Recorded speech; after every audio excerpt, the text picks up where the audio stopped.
Hello Fanatics, I'm Dylan Phillips, and here are my thoughts on what rewrites I think could have saved the film, The Snowman.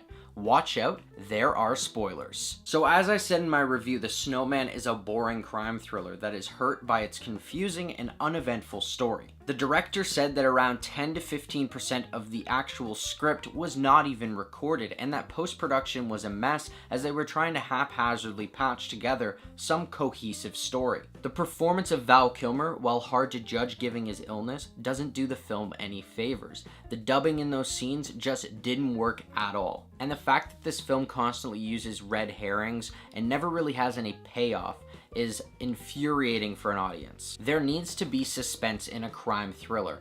There needs to be payoff. So here's a very quick summary on how the new film would unfold with these couple changes. First off, you would add some character development for Harry, Katrine, and all of the other major characters so that we actually see them as more than caricatures. Harry learns of Katrine's connection to Rafko when he goes to the cabin where Rafko had committed suicide. Now, in this scene, instead of having Harry go to the cabin and then right before he's about to enter the cabin have Rafko's murder shown to us on screen so that it ruins the thrilling aspect of it, have him go there knowing that it is important to some sort of case file that he has but hasn't opened yet.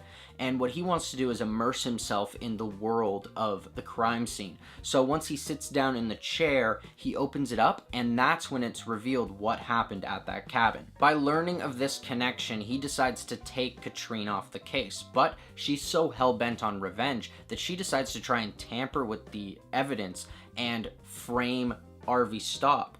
Now at this point, it looks like she is the actual Snowman killer and covering her tracks, and so she is incarcerated. However, Harry isn't convinced by this because some of the notes from the old detective's case point to the fact that the Snowman came from a broken home and was targeting children in homes where they were not wanted, and Katrine did not fit that bill. Showing off his prolific detective skills, Harry is able to decipher who the Snowman killer actually is. The climax will start the same, where they're in the abandoned house and you have that thrilling scene where they're being terrorized by the Snowman killer. But when he gets away, he grabs Harry's gun and runs off across the lake. Harry chases after him, and this is where it changes a little bit. Harry chases the Snowman killer onto the lake and screams at him to shoot at him. So the Snowman killer comes back and has a monologue of his own, and as he gets closer and closer to Harry, he finally pulls the trigger. Only there's no bullets in the gun, and Harry planned that specifically for this moment. Harry tackles the Snowman killer to the ground and they're submerged in the frozen lake. And at this point you have some suspenseful tension as you don't know who's going to survive.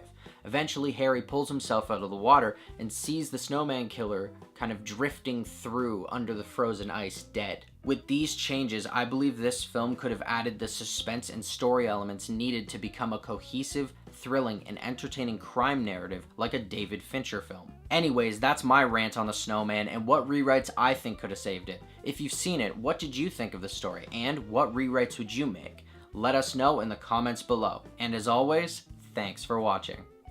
If you liked this video and you want to see more, hit that like button and subscribe to our channel. Check out our latest If You Liked video where we recommend movies similar to the film, The Snowman.